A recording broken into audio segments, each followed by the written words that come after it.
is up in here. Okay, simple invoice. Now, you can see this. This is a 100 milligram pure 24 karat gold.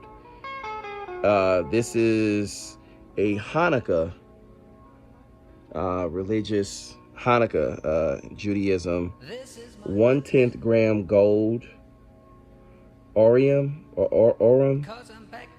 I guess it's a note. And it says the little bear of Hanukkah, 24 karat gold.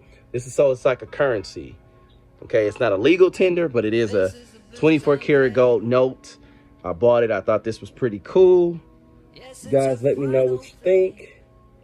You know, if you can see it.